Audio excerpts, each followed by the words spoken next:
Hi, I'm Joan Newcomb, and today's morning musings is Your Inner Voice is Wrong. I'm doing a series of daily morning musings, and I'm using posts from my blog, Adventures in Density and Effort, as inspiration. Now, I wrote these a while back, and the world has completely changed since then. So if I encounter anything that is out of date, I'll stop myself and give you the most recent information. At the end, I will summarize the topic based on what's going on in the world today. Also, I have some special offers, so stay tuned to the very end to see what they are. Your inner voice is wrong.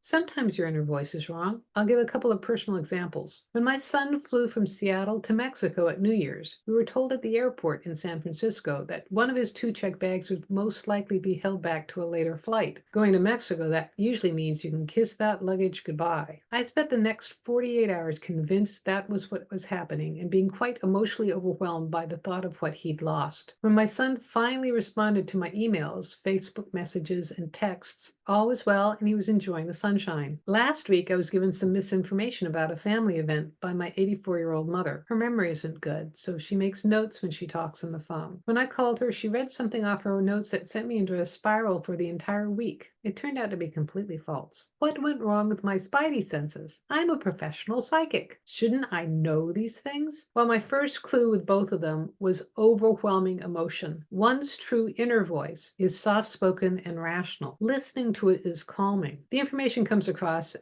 but of course, you can feel the inner truth of it. The second clue is the story. If the voice you're listening to is telling you dramatic details, it's probably not true. Your inner voice is not a soap opera scriptwriter. The world isn't coming to an end. There is no conspiracy theory, and people don't really think of you that way. They're more concerned with how others think of them. Your inner voice is your inner wisdom, not your inner gossip columnist. The thing is, your inner voice and that other voice both sound just like you. It's just one sounds like you when you're crazy. Which one do you want to listen to? One leads you in the direction of serenity, the other towards insanity. It's really not that hard a decision. However, you need discernment. You need to start being more conscious of the narration inside your head. You need to slow down and notice what you're listening to. Which part is running your life? Just because one is more loud, it doesn't mean it's more powerful. It only gains energy if you listen to it. It also gains energy if you argue with it. Grab yourself by the ears and redirect your focus. Notice what stimulates the loud voice and stop feeding it. Perhaps you need to stop listening to the news or start listening to the news on a foreign channel. You might find the British and Asian news reports far less agitating. Perhaps you need to limit contact with certain friends or relatives so you don't keep replaying conversations with them in your head. Often the loud voice is most active in the wee hours of the night. Take charge of that time and practice meditation or affirmations, or decide what you'll do when you win the lottery. Do things that stimulate your real inner voice. Walks in nature, inspirational books, mellow music, whatever supports your soul. The more you pay attention to your real inner voice, the stronger your connection with it becomes. Your life reflects your inner talk. Listening to your real inner voice brings you real inner peace. You may still be looking for work or your soulmate, but you remain centered. This week, notice which voice you're paying attention to inside your head. If your life is hectic and your thoughts are running in circles, that's your fake voice. Make choices to listen or respond to your real inner voice this week and notice what happens. And leave me a note in the comments below when you do, because I love to read your comments. Again, I think I've said this last few days, all of this is still really pertinent. What's on top of this is there's deliberate misinformation going on. There are Russian and Chinese troll farms that are coming across with American sounding names, and they're really there to distort your thinking. And it's just amazing how they'll throw a phrase in there that'll get you completely off-centered. So we're all needing to be able to discern things at a higher level and do research. If that person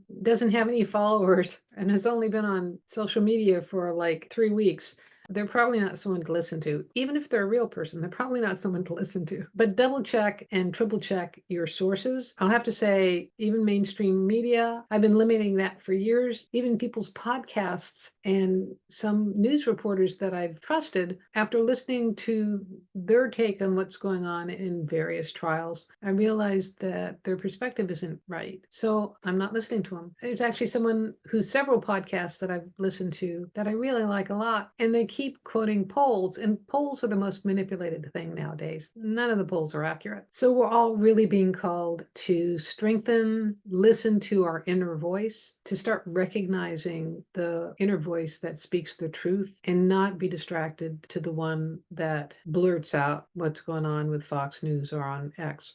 Just spending a week noticing the difference really improves your navigation and your clarity and leads you towards a much more satisfying life. So if you like these videos, please share them with your friends and family and on your social media. And also click the like button and subscribe. And that way it tells YouTube to send this out to more people and to reach someone who really needs to see this information. And if you want a free sample of one of my consciousness techniques, click on the link below to the Skybox technique. It'll give you an expanded perspective of your life in the world today. And if you want some manifestation techniques, I have a self-study course, Manifesting Money and Miracles, where you can learn to work with vibrations to completely transform your life. And if you want to know more, my website is joan-newcomb.com. There you can learn about my private sessions where I take a look at the essence of who you are and what's going on in your life today, and I can answer any questions that you have, and it's recorded just for you. And if you want to learn how to do this for yourself, Manifesting Money and Miracles is a great preparation for my coaching special where I work with you one-on-one and I give you specifically chosen consciousness techniques that I have developed so that you can transform your life. You can find out more at my website. Go to my website, joan-newcomb.com, and I'll see you tomorrow in another Morning Musings.